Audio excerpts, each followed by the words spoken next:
for reminding me to record. We are now recording. So, and Meredith said her mom hit Emerald today, but she's not on the call. And congratulations, Mom. And I know that Colleen posted a few times today about some people hitting Emerald. I wish that I had that information. I just don't know the names. Congratulations if you hit Emerald. Rachel, you're Star Diamond today. See, people are slowly speaking up. Congrats, Rachel. Woohoo! DTC is moving. Okay. Awesome. Awesome. Nice job, guys. And everyone's working really hard, so keep it up. So, our guest speaker tonight, I am so excited and honored that she agreed to do this for us. This is Jennifer O'Connor. Hi, Jennifer. She and I met actually when I got certified for PIO. We met in Connecticut, and then we kind of bumped into each other again in Las Vegas. And it was when she was announced for being a Success Club All-Star, and I was like blown away. She has been a coach for 18 months, guys. She has hit Success Club 10 every single month of being a coach. She's going on to her 19th month of being a Success Club 10 member. She leads her team Cinderfit. She is a 2-star qualifying coach, and mind-boggling, she has 38 coaches hitting Success Club every month at this point, or last month, 38 coaches hit Success Club. She's earning over 250 elite points, which is insane. And today she was recognized in the Eastern Leaders page as being in the top 50 coaches. So, woo, woo, nice job, Jennifer. Thank you so much for being on. And she is going to kind of talk to us about her story, how she got here, and what she does to hit consistently Success Club 10 every month. So thanks again. Take it away. Thank you. I just want to make sure real quick you guys can hear me, just because I put this little headphone thing in. All right, as long as you guys can hear me. So my name is Jennifer O'Connor. I am the founder of Team Cinderfit with my boyfriend, who is a 1-star qualifying coach. We are not on the same team, but we kind of combined each other. I wanted to start by sharing with you guys my story a little bit, just because I think sharing a story is really powerful to my story about consistency and how I got to where I am. I started December 12th, 2012, and I had no idea what I was doing. It was Christmas. I signed up with the $39 fee because I couldn't afford anything else, and it was my son's first Christmas. So that year I actually opted out to get him a Christmas gift because I wanted to sign up as a coach. I was really upset about it at first, and then I realized that the benefits and stuff that I could get from the company, and obviously his next Christmas after that was a lot better. So I actually failed my way to Emerald. I had no idea what Emerald was because I had no idea what I was doing. Just like a lot of coaches when they join, they have absolutely no idea what they're doing. I had 2 people that were like, "What is this that you're doing?" And I was like, "Yeah, I'm doing this, this, and this." And they're like, "Oh, let's do it." I was like, "All right, yeah, sign up. I don't really know what anything else is, but sure." So they signed up, and I got recognized for hitting Success Club 5 and Emerald in my first 2 weeks. And I didn't even know what Success Club was. And I asked my coach, and I was like, "What is Success Club?" She's like, "Yeah, if you sell 2 challenge packs and a Shakeology on HD, you hit Success Club 5. I was like, "That's it? That's all I have to do for a whole month and I hit Success Club 5? I was like, "What's Success Club 10? She goes, "You just have to sell 5 challenge packs." I'm like, "That's it? You just have to sell 5 challenge packs to people?" She's like, "Yeah." I was like, I could totally do this. The next week I hit Success Club 10. It was my first month in the business, and something that drove me to continue getting Success Club 10 is, one, not only the benefits of it, because hitting Success Club is not only a huge business builder, but it actually, there's just something about the recognition of it that keeps you going. I remember searching around the back office. If you're a new coach and you haven't done that yet, go and explore the back office, because it's so fun. You can just get lost in it. I got lost in the recognition section, and I noticed this little section called Success Club 10 All-Stars.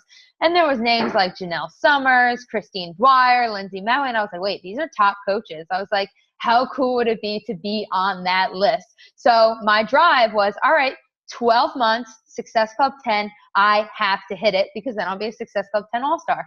So sure enough, I pushed and pushed and pushed. There were some months where it wasn't as good as others. Some months were better. Every single month I averaged about 20 to 25 Success Club points, because I always made a point to say 10 Success Club points by the 10th. I know it sounds like really impossible, but that's just my personal goal, is shoot for Success Club 10 by the 10th, and it's done and over with. So the way that I do that is with consistency. And when she asked me to be a guest speaker on this call and she said it was about consistency, I was so excited only because like that's my favorite word. If you were to be a fly on the wall on my team page and click the search bar and type in consistency, every single post will come up, just because that is my favorite word. Actually, I posted a picture today that says consistency. I like that shit. So it was just a funny picture that I found. But seriously, and I don't just mean like that word consistency can be used for so many things, you have to be consistent. One thing that really helps me with Success Club is using the business activity tracker. I know it sounds like nothing and it's just a form that you fill out and you put a bunch of numbers in, but if you consistently fill that out every single day, find an accountability partner, find somebody on the team, somebody outside of your team, whoever, and share your business activity tracker with each other every single night, because that person will not only hold you accountable to filling it out, but you will actually have somebody like kind of rooting you on. You want a success partner that's equal to you. I am really big with success partners because I found a Success Club partner and my business shot up after that because we pushed each other to be better. When one of us did get better than the other, we never were like, all right, goodbye. I'm better than you. See you later. Sorry, in my ears. But so constantly we were pushing each other, you, like we have to raise each other up. So one big thing is find a success partner and be consistent with your success partner and sharing your business activity tracker, in talking to them. Be consistent. Another thing to be consistent with that also helps me hit Success Club is keeping lists. If you're consistent with your list, meaning your follow-up lists, your coaching list, the coaches on your team, that's a list, whether you believe it or not, the coaches on your team, because you want to consistently reach out to your own coaches and push them. And like my biggest thing that I help my coaches with is I had 38 coaches in Success Club last month. And that the reason I did that is not only because I'm up their butts about Success Club, because I know the benefits of it and I know how much it can grow your business. For example, I don't know if any of you have watched the Denise Needham training on Success Club. Think about it. You sell 5 challenge packs this month. Next month, you sell 5 challenge packs plus those 5 HD orders. Sell 5 challenge packs the next month plus 10 HD orders. You're growing your business right there. And that's what I tell my coaches. You sell Success Club, you sell challenge packs this month, you're going to sell challenge packs next month, but you're going to have HD orders on top of it, and you're going to see income growth, which it's huge. Plus you get prizes at the end of every month. So who doesn't want fun prizes at the end of every single month? So as long as you're consistently following up with people, keep your list. How I have my list, it's on my computer, so I can't show you right now, but I have name, the date that I talked to them, and what we talked about. Because you don't want to go back to talking to these people being like, yo, Joe Schmo, what did we talk about yesterday? Like, I have no clue what we talked about. Like, you need to make sure you know, because you want to sound like you kind of remember them. So what follow-ups are so important. I've made 90% of my sales on follow-ups too. So because I was consistent with keeping that list. So as long as you're consistent with keeping that list, then no doubt you'll have the follow-up. I know another question, I could sit here and talk to you guys all night, by the way. Another question I get a lot about how to do follow-ups is be genuine with your follow-up. Don't just go to them and say like, hey guys, like, do you want to buy 21 Day Fix or not? So like a big thing for me is I like to stalk their Facebook a little bit if they're on Facebook, and like strike a conversation about the pretty picture of the tree that they just posted, or how cute their dog is, or how their little baby girl was so cute laughing in that video. So like even something like that, and then it could just spark a conversation. And the line that I like to use after that is, hey, I'm running out the door real quick, but I totally forgot that we talked about that 21 Day Fix challenge group that I'm doing. Are you still interested in that? And bam, there you go. So a lot of people forget. So as long as you're consistent with your follow-ups and you're consistent with the way you follow up, no doubt you'll see success. That's exactly in February was my turning point with this business. January/February was. I was never like, I averaged the 20, 25 Success Club points every month, but I was not consistent in something major that I'm going to share with you guys right now. I really hope that all of us do this, because doing this not only changed my business, but it changed me. Personal development. You need to be consistent with personal development. And I'm not just saying pick up the book, read 10 pages and put it down. You need to pick up the book, read 10 pages, and then implement what you learned into yourself and your business. So I started with the 21 Laws of Leadership. I did a 21 Laws group, training group, where we did a law each day. It was a video training, so I didn't have to read the book. And every single day I implemented that law into my business. Now I started December 2012, so I had all of 2013. I ended 2013 with about 35 active coaches. Since January, I now have a team of 225 coaches, because I am now consistent with personal development and leadership skills to be able to lead a team of coaches and be able to help myself help them and all of that, like, because I was consistent with it. So like I just love the word consistency. There's so many things you could be consistent with. And that little boy is so cute. I'm looking at on my screen. I'm like, hi. But yeah, so, oh my God, I lost track. He's so cute. I lost track of where I was. Yeah, so where was I? Okay, consistency with your follow-ups, consistency with personal development, consistency with your list, and consistently with social media. I know this sounds really weird, but consistently not posting just about Beachbody. That's not what I mean. But consistently making your presence known on social media. Consistently letting people know you're there. It doesn't have to be a Beachbody related post. It doesn't have to be at all. Like, just letting people know you're there. Like saying like, oh yeah, post a question or something. Asking for advice is really huge. It gets you a lot of feedback. Oh my God, social media, I could talk about that for hours too. I just love sharing everything I know. That's what I was talking about before the cute little boy popped up. My turning point was January with personal development. And yes, it was John C. Maxwell. Sorry, I'm seeing the comments down there. Yeah, John C. Maxwell, it was the 21 Laws of Leadership. I implemented the leadership skills. I signed a bunch of coaches. I kept a list. I made a list when 21 Day Fix came out, and it was the first time I ever made a really, really huge list. I collected a ton of names and a ton of emails for the 21 Day Fix.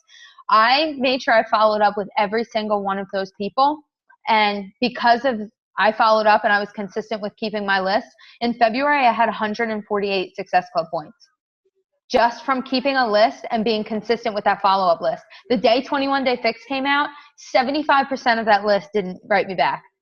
But give it a couple weeks, give it a couple days, and sure enough, they all came flying back. So, I mean, consistency with your list is probably the most important. And then I would say consistency with your personal development is very important. So yeah, I don't know what else. Does anybody want to ask a question? I do. Yeah. Your like spirit is contagious. I'm like in such a good mood because of it. I know, I'm like this all the time. I'm a Sapphire, so. That's fantastic. How do you find all these people? I think that's a hard thing for people. You know, they're talking to people on Facebook and maybe they're following up, but to reach that many people is really impressive. How are you finding all of these people? Okay, this is the same thing I tell my coaches is a lot of people do ask that question is how do you find people? And I found myself asking that same question, where am I going to find these people? My coaches tell me all the time. And my response is always, okay, you have to realize there's about 900 billion people on Facebook. Go find them. Simple as that. The biggest strategy I like to use, and I play this game with my team all the time, is get out a pen and paper and write down 1 through 5. And I want you to write down 5 things that interest you, non-fitness related. So for example, my 5, back when I did this, my 5 was that I'm a single mom. My second one was I was with my ex-boyfriend at the time, and he was in the Marine. So I put Marine spouse or Marine girlfriend. I put beach because I live by the beach and I love the beach. I put wine because who doesn't like wine? And I forget what my fifth one was. I think it was like arts and crafts or something like that. And if you go into Facebook and you type in anything, like you just type in wine lovers, join groups. They have like a ton of like open and closed groups. Just click join and start conversations in there. I am not in any way saying go join the groups when they accept you, blab about Beachbody and join me, join this and that. Don't do that because nobody will do it. But if you make yourself presently known in that group, comment on people's things, click like every once in a while, write something like, I love wine, had this glass of wine today, something like that. Because what's going to happen is, say in a week or so, that's just you planting the seeds, by the way. So it's not going to happen overnight, is finding these people. But you're going to go into that group at some point, and you're just going to friend request some people. I know it sounds really weird to do, but the biggest thing that has also helped me in this business is stepping out of your comfort zone. So add some people, and chances are they're going to accept you because they'll be like, oh, that's that crazy blonde girl from the wine group. So they'll accept you just based off of that because, oh, she was active in the group and she's really nice. And then chances are somewhere down the line, they're going to see one of your posts saying, challenge group starting in 2 weeks. If anybody wants to see, now they are a viewer on your page. They are somebody that is a possibility, somebody that is out there, and somebody that's watching you. And that's why I say make your presence known, because this person's going to be your friend, and who knows which posts they're going to see that they're going to be interested in. Maybe they're a struggling single parent and they want to join your team and make some extra money and they want to change their lives. You have no idea who these people are. And that's why I'm saying just go out there and find them. And the second thing that I just recently found with finding people, which this is going to blow all your minds, and you're all going to go out there right now when this call is over and you're going to do it. Go to your Facebook on your web, on your laptop, because I don't think it works on your phone. Go to the top browser and type in these words, people I'm not friends with who?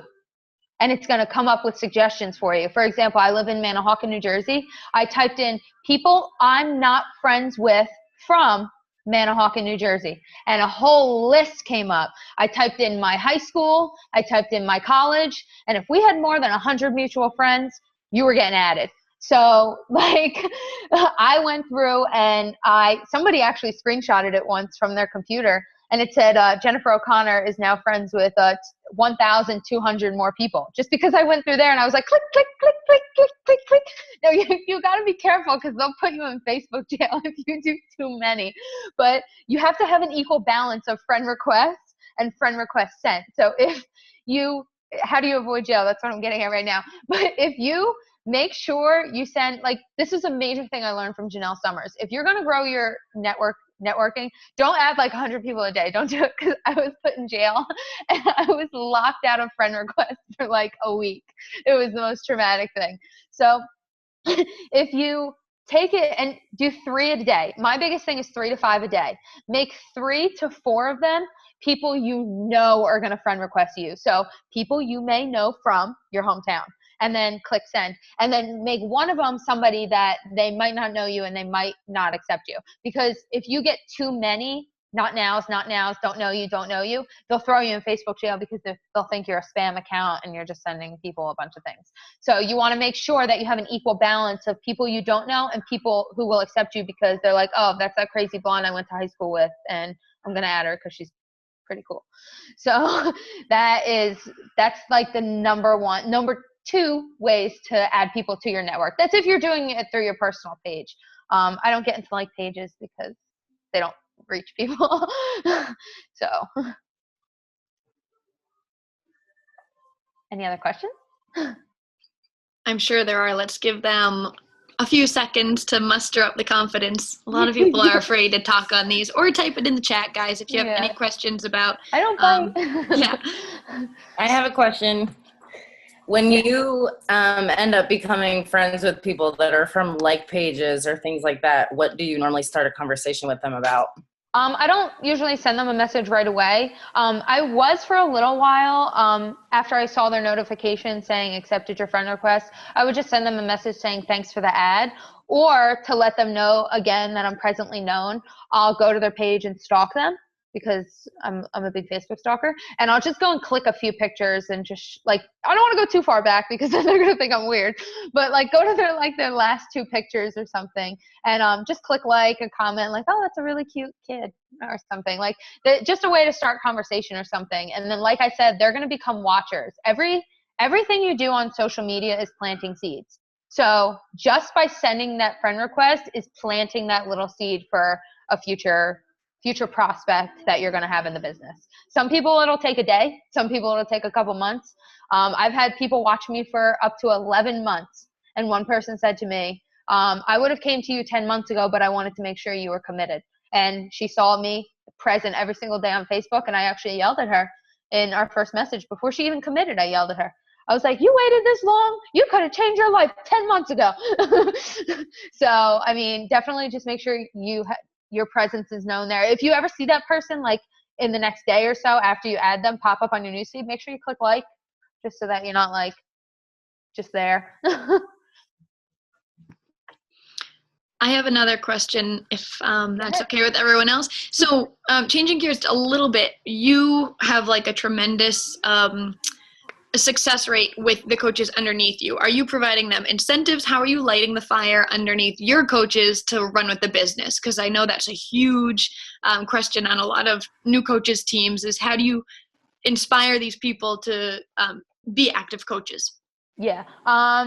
I've actually never run an incentive for my team. I've always thought about it. I actually have a list in my notebook of things that I want to do for incentives, but I just never got around to it because then half the month would come up and I'd be like, all right, well, I can't promote it now. So I've never actually done it, but just exactly what I shared with you guys, the benefits of hitting Success Club. That's huge for me. I love to share about social media because I'm so big with social media. I'm a single stay-at-home mom. I mean, I have tons of time to sit on Facebook. So you name it, I pretty much know a lot about Facebook. Actually, I taught Janelle Summers a few things before. So, but like I said, like consistently talking to your coaches. Another huge thing is, I don't know if there's any brand new coaches on this. I don't mean to change gears completely, but I know advancing rank is a pretty big thing, especially you want your coaches to advance rank, because not only will they be super excited when they advance rank and get customer leads and all that fun stuff, but it helps you. So I am very big with telling my coaches, I ask them this question. I go, all right, who's in your downline? And they tell me, oh, Becky Sue from down the street. And I was like, all right, well, where's your husband? Where's your boyfriend? Where's your mom? Where's your dad? Where's your sister? Where's your second cousin twice removed? Why are they not on your team? Because guaranteed, you want to get your family in first. I will always, always, always, always regret not getting my mom in right away. My mom didn't get into my business until April, right after the Success Club cruise, because she came with me asking everybody, what is an emerald coach? What is a diamond coach? She had no clue. And then the week later, she signed up, and a month later she went diamond. So, I mean, she fell in love with it. But the problem is now is she can't benefit from me because she's not at the top of my organization. So that's another thing I tell my team. I'm like, get your family in, because you get your family in with challenge packs. Not only is it going to benefit them because they're going to feel better, but it's benefiting you because you're going to have an active coach there, and that'll make you, that could potentially make you emerald. And if you get one on your left, one on your right, you're already at 4 Success Club points for the month. All you got to do is get one more and you're at Success Club 5. So I am huge with people getting their family in, especially with challenge packs, because not only will it help you with Success Club, but your coaches will be active. And another thing I love telling coaches about staying active is you're going to lose all your cycle bonuses if you go inactive. When you go inactive, all the cycle bonuses that you have accumulated from your downline or your coach's downline that you have accumulating there for when you hit emerald, it's all gone.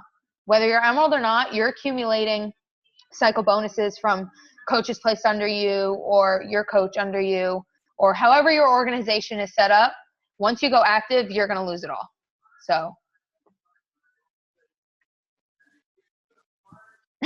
Thank you so much. I don't want to take you the whole night because we could I probably. know, I get to hear all night. I feel bad. No, please. I am honored to have you on the call because you're such a successful coach and your energy level is contagious. And I'm hoping that people recognize that you have success because you're going through the business motions too, but you're a likable person and you're out there and you're just having a good time. And that's exactly what you have to do. You just have to be out there, step outside your comfort zone a little bit. I mean, the only thing that I had to my advantage is that I've been like this all my life. I was never a like shy or quiet person. So that's like the only advantage that I had. But other than that, I was never one to step out and be like, hey, you, I have no idea who you are, but talk to me. But I do now because I stepped out of my comfort zone, started doing that. And now that's part of my comfort zone. So just like I'm sitting here talking to you, I would have never been able to do this because I don't know anybody here. So that's awesome. It's awesome. It is all about stepping outside your comfort zone. It is. And you'll see success, and we're all, working towards having as much success as you have. So congratulations on all of that. Thank you. Anybody, honestly, I don't even know the word to say. I'm thankful for those words, but I just know that anybody can do it. I know it because I never believed that I could do this. Never, ever, ever. So yes, it's possible. I have another question for you. Yeah, go ahead. This is kind of more on a personal level, but I think anybody can relate to it, is finding the time. I'm a single mom myself, and it's often hard to kind of balance everything. But I think anybody on the team can kind of relate to needing to find the time to put in, to do their bat and to do all the vital behaviors and to stay active on Facebook. How do you balance that all? Absolutely. I totally know what you mean. I don't know if anybody's watched a video from Scotty Hobbs a while ago. He posted a 15-minute video. If you go to his YouTube, it's I forget what it's called, but I know the word sacrifices is in it.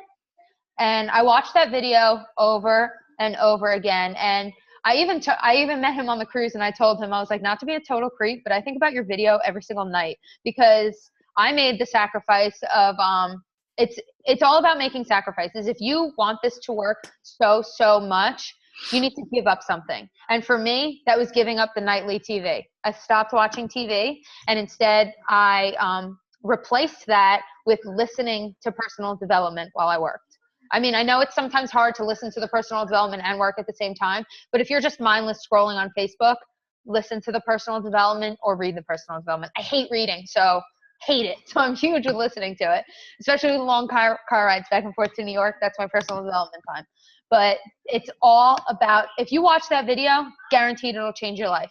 I watched it in December, right before I started doing any form of personal development, and just making those little sacrifices just can change your life. And I'm also really big on, if you don't have the time, find 1 hour, just one focused hour, TV off, kids asleep, nobody around you, no dinner on the stove, focused hour of doing your BAT, following up with messages, consistently doing your list, 10 pages of personal development since it doesn't take that long, but one focused hour on your business. That's it.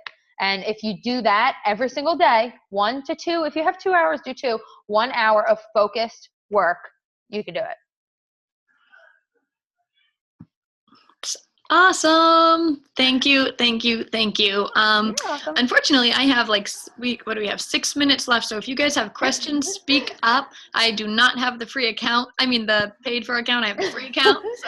So if you have questions, guys, speak up. Or I'm sure Jennifer won't mind if you friend her and shoot her a message. I hate to speak for you, but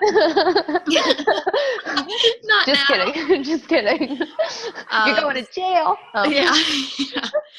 So if something comes up afterwards, make sure to reach out to her. Dana is gonna hit us up with a little more information. So Jennifer, you're more than welcome to stay and hang out, or you can hang out. Relax. Or thank you. Awesome. We kind of wanted to just touch base too, Miss Dana. Everyone here knows Miss Dana, our inspirational little lady over here. We just kind of wanted to touch base about the business aspect and how you can be inspired by people and you can be inspired by your upline and get help from your upline, but that this is your business and it's up to you to really drive. So Dana. Thank you again, Jennifer, for helping us and hang out with us for a little bit. You're welcome. I just want to quickly talk about that, Annalisa, because there's something else I want to mention. But I've just been thinking a lot lately. I was at Christina Delgado's training at Summit, and one of the things she talked about was being your own upline, that if you're not having success, if you have a really shitty week, that it's your fault, it's nobody else's. And the same goes if you have a really successful week and you're really excited, I guarantee you that you're not giving anybody else that credit. So, you know, she posts on her wall a few times I've seen to be your own upline and that you're the own boss of your business. When I was helping run Coach Basics, I think it was last month for Keith Callahan, and something happened with one of the calls, and I thought he was going to get mad at me, and he said, "You're your own boss. You do whatever you want. You don't have anybody to answer to," you know, and it was kind of like, cool, you know, so if you don't get things done, you have nobody to blame but yourself. And that's been a real eye-opener to me, you know, to realistically set goals for myself. And if I don't hit them, I know that I need to push harder. And if I do hit them, then, you know, I can celebrate that success. You know, only you are responsible for those things. The other thing I wanted to talk about was kind of what you were talking about, Jennifer, and it's the consistency with the Facebook. I'm struggling with this with some of my coaches and the importance of it. And I didn't fully understand the importance of it in the beginning either. But over the past few months, I've started to gain a lot more traction. And last week something happened and I shared something really vulnerable, and I'm sure a lot of you saw it, but I posted a picture from when I had my accident, and it was kind of a gory photo. And it got reported. And I was kind of upset at first. And then I realized how much support I had. There was over 100 people that wrote supportive comments. And it really shifted my perspective from being angry to being thankful that I did have that support. But it gave me more of an idea of how many people are actually watching what I do. Because oftentimes you post things and you may only get 20 or 30 likes, and you're always kind of wondering, did people see this? You know, how many people see this? Why aren't people liking? Why aren't people commenting? And when you put something out there that's really vulnerable, it really allows you to see who's following you. So don't be afraid to share those things, because it really helps you find out a lot. Stepping outside your comfort zone. Yeah, absolutely. I've been doing a lot of personal development lately as well, and have been really consistent with it lately. And one of the books that I'm reading, it's not necessarily a business book, but it's just kind of for personal reasons, and it's called The Gifts of Imperfection. And I was reading something in it last night, and I want to share with you because it kind of went along with what I was talking about. And it says, the root of the word courage is from COR, the Latin word for heart.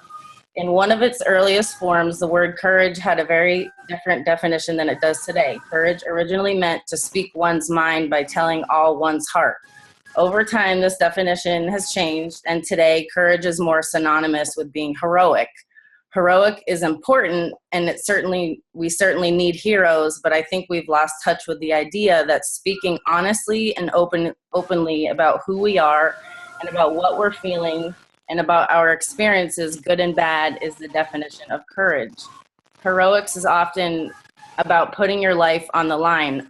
Ordinary courage is about putting our vulnerability on the line. In today's world, that's pretty extraordinary. And I think that goes along perfectly with coaching, that getting vulnerable is the key, I think, to really gaining an understanding of the people that are following you and who are talking to you, you know, how they can relate to you. Because if you're not vulnerable, people are just going to see you posting workout photos and photos of food, and that's cool, but it's really not going to relate a lot of people to you.